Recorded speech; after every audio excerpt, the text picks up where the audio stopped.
Hey guys, how's it going? Welcome back to my channel.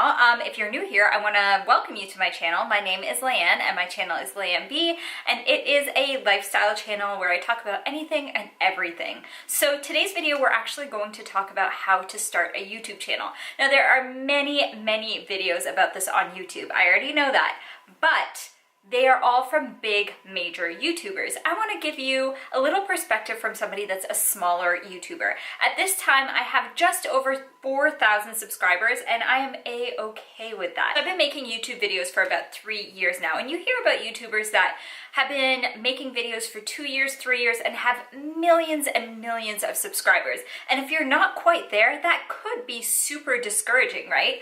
And a lot of people start their YouTube channels with the intention of growing their platform as big as possible. So when your numbers aren't as high as other people and you compare yourself, that can be so discouraging, and then that can just make you lose all creativity. So I want to talk to you guys, the ones that maybe just started a YouTube channel or are thinking of starting a YouTube channel, don't know where to start, don't know what the competition's like, and just feel a little frazzled. As of now, there are over 1 billion users that use YouTube, and there's about 300 hours of content uploaded every single minute. That's insane. So where do you fit into that? Where do you start? Where's your YouTube channel going? And how do you stand out from this extremely saturated platform? So we're gonna start with what technology you might need. So going into this, you might see all those crazy cameras that like Casey Neistat has, and the lighting and all that fancy stuff, and you might think, whoa, like, this is an investment. If I wanna be a YouTuber, I gotta invest tons of money into this.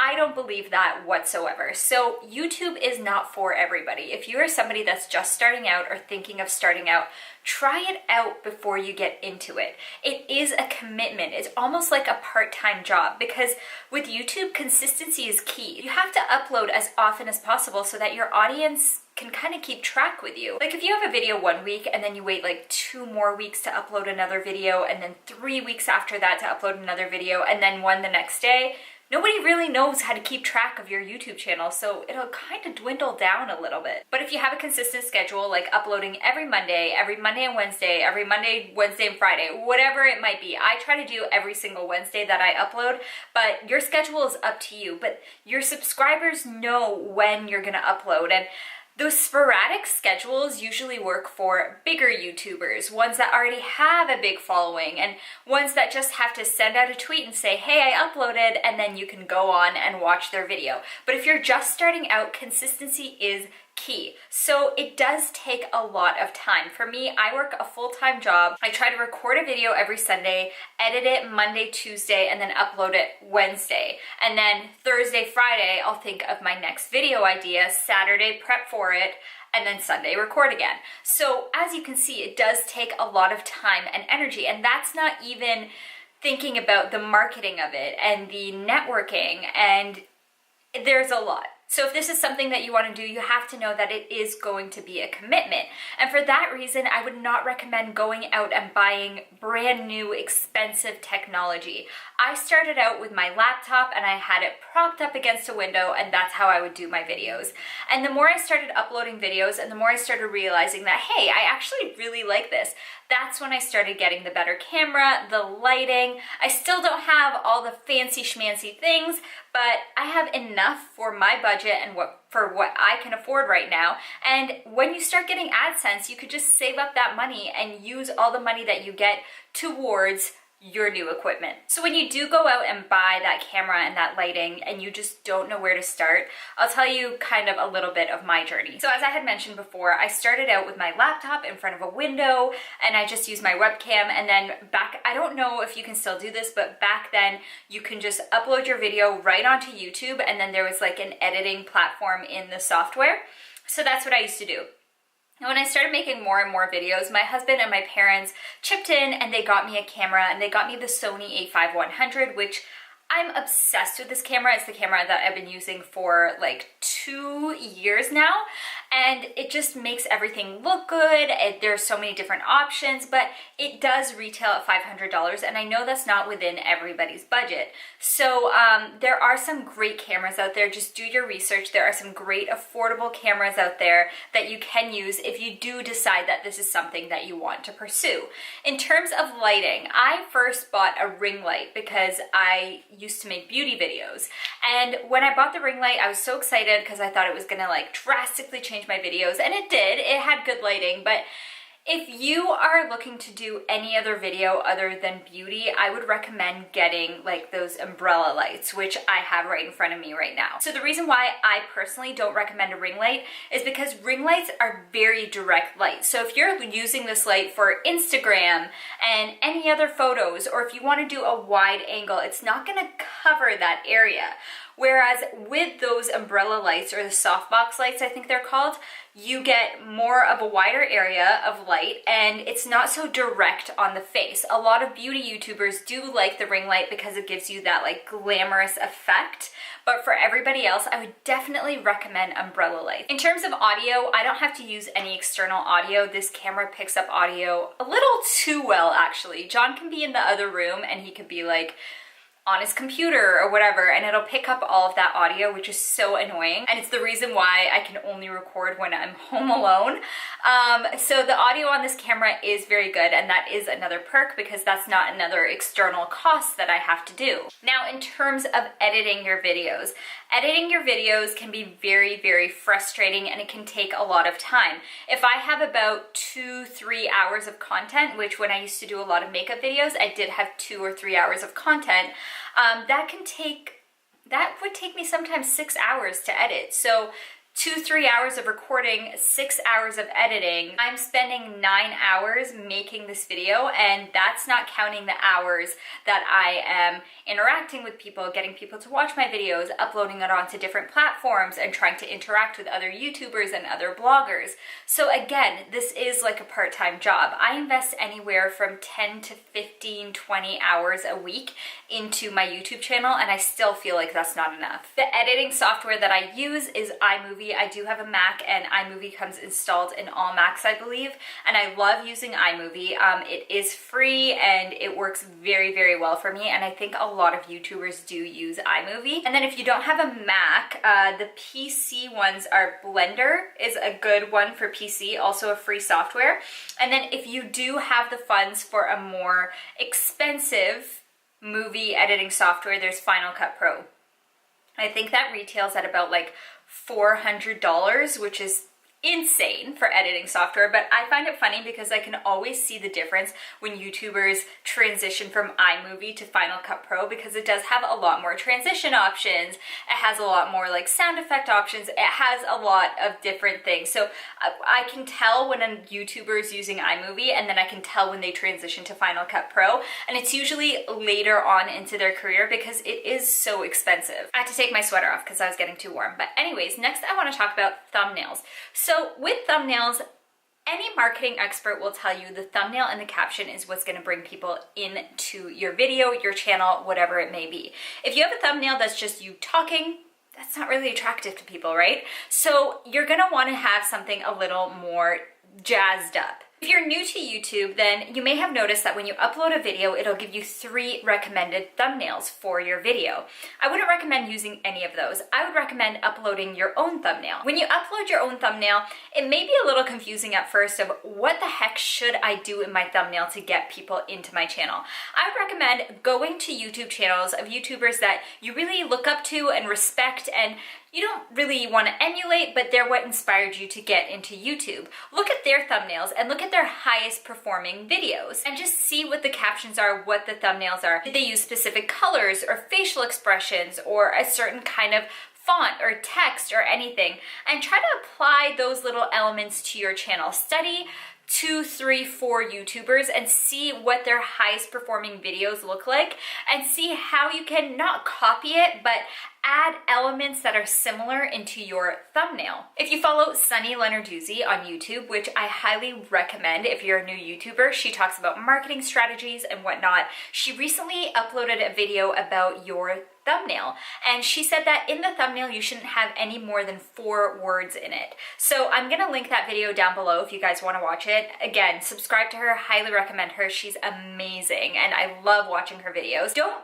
make your thumbnail too busy. Don't have words and emojis and all that stuff because it just gets too confusing to people. Try to keep it on brand with your video, on brand with your channel, and at the same time attractive to other people. A video editing platform that a thumbnail editing platform that I really like to use is PicMonkey.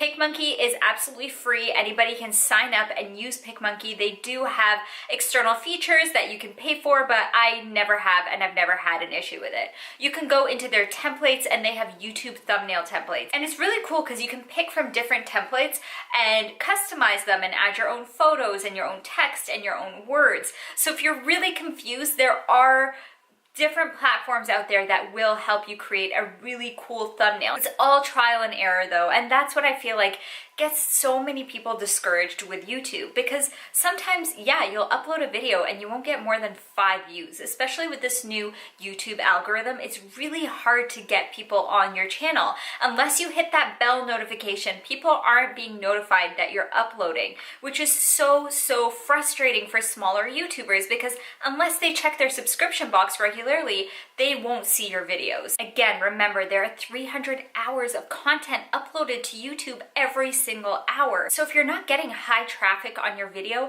that doesn't mean that it's not going to get high traffic. I have a few videos that I uploaded that got absolutely no views, and then over time they just started gaining more and more views, and now they're in the thousands. So don't be discouraged. I know that a lot of people would say to upload very topical videos, and I do agree with that, but every now and then sprinkle some evergreen content in there. Evergreen content is content that will never stop being useful. People can click on it any time of year and find your information useful to them. So it's very important to have a few videos that are evergreen sprinkled within your channel. Because this does get very discouraging, a lot of times people will turn to those platforms where you can buy subscribers. Do not do that.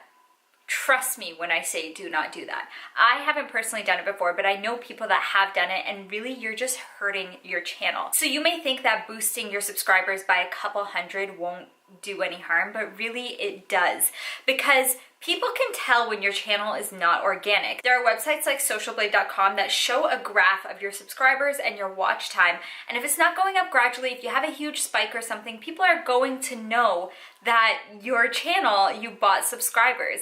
And really if your intention to buy subscribers is to get people to advertise with you and send you products that you can review, you're not helping yourself, because if they do send you a product and you're getting 0 views on that video, you're not really helping them and they're not helping you, and in the end they're not going to want to work with you again. So it's better to just build that organic following, which again takes time. If you look at my Social Blade, I'll pull it up right now. With Social Blade, you can see your subscriber rank within the YouTube platform. You can see how many views you got in the last 30 days, how many subscribers you got in the last 30 days, your estimated monetary earnings, and then if you scroll down, it will show you the graph. Now you'll see for my monthly subscribers from April 2017 to January 2018, it looked like I got 0 subscribers. That is because I disabled my subscriber notification. I don't know why I did that, and then I realized that was a huge mistake, so I enabled it again, and that's why I have that huge spike. But I never purchased subscribers, that's why that's there.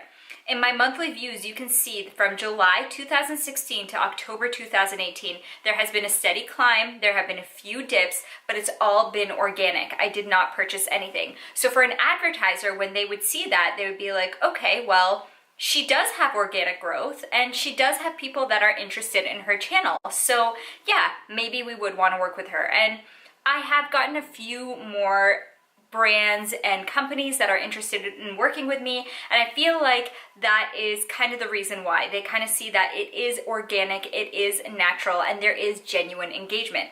That's another thing, engagement. YouTube is going to rank your video based on engagement. You get likes, you get thumbs up, you get comments. That's when they're going to see, oh, people are really liking this, so they're going to promote your video a little more. Now, this is not proven, and nowhere does it say that this is what they do, but that's just what I've noticed being on this platform.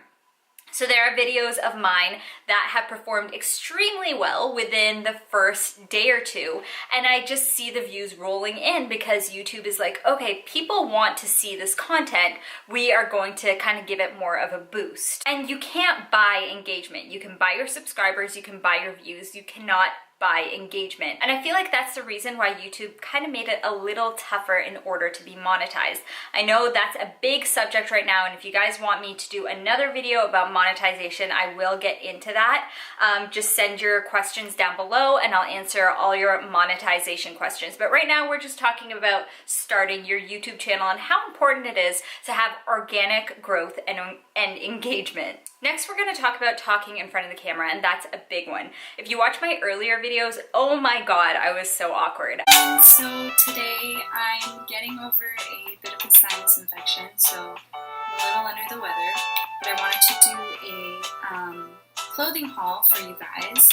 I got a bunch of stuff from Forever 21, and it's probably going to be my last summer haul for sure, which is kind of sad to say, but fall's coming and fall fashion is just as fun. I was so embarrassed of having a YouTube channel, and I still lived at my parents' house, so I'd open up my laptop and I would whisper to it because I didn't want anybody to hear me talking to a camera. I just felt so awkward about it. If you genuinely do not care about what you're talking about on camera, it will show. You have to be passionate about the videos that you're making, otherwise what's the point? Especially for a smaller YouTuber, or any YouTuber really, you don't have to make a video about anything you don't like. Even if you get a product deal and you don't really agree with that product, you don't have to accept it and you don't have to do it. And sometimes, yeah, there is money involved and you're gonna turn it down, but that's just kind of the name of the game. If you want your channel to be genuine, you got to talk about things that you really care about. And I've made the mistake before of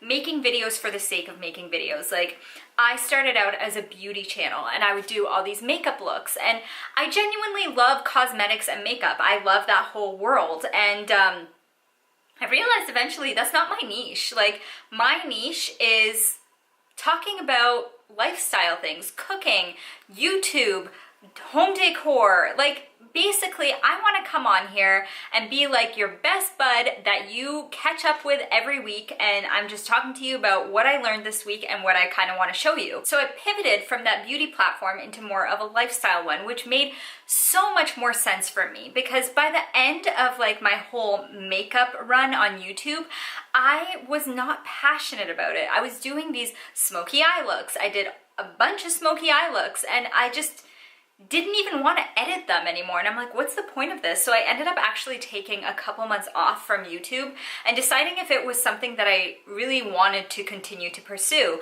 And I realized in that 2 months I missed it. I genuinely wanted to make videos, but I just didn't want to make beauty videos. So I came back on here with a whole new concept, and yeah, I still am going to talk about makeup from time to time because that's something that genuinely interests me, but I'm not going to be sitting here doing a brown smoky eye every single week. So along with talking about what you're passionate about, I would recommend that when you're sitting down to talk to your camera, don't feel awkward, because you're not, yeah, at this moment I'm sitting and talking to my camera, but I'm also sitting and talking to you on the other side of the screen. And no matter if you have thousands of subscribers or you have 5 subscribers, those are still people that genuinely are interested in what you have to say. So I'm talking to those 4,000 subscribers. I'm talking to you guys, and I know that we're having a one-on-one conversation right now, and that's what makes me feel a little more comfortable on camera. I'm not just talking to a camera, I'm talking to somebody that wants to know this information. And it takes practice, it takes time to feel natural and comfortable in front of the camera, but you will get there eventually. Everybody's first YouTube video is awkward. Like, if you watch those compilations of first YouTube videos, they're so awkward, and then eventually you just start to get into it. So that's really all I have today in terms of starting out your YouTube channel. If you guys want to talk about monetization, if you want to talk about finding your niche for your YouTube channel, let me know. Ask me any questions down below and I can make this a series. Again, I am coming to you as a smaller YouTuber and giving you tips from somebody that doesn't have thousands or millions of subscribers. I'm coming to you as somebody that has a modest amount of subscribers, and I genuinely care about each and every one of those subscribers. If you guys like this video, let me know down below, leave me a thumbs up, and don't forget to subscribe to my channel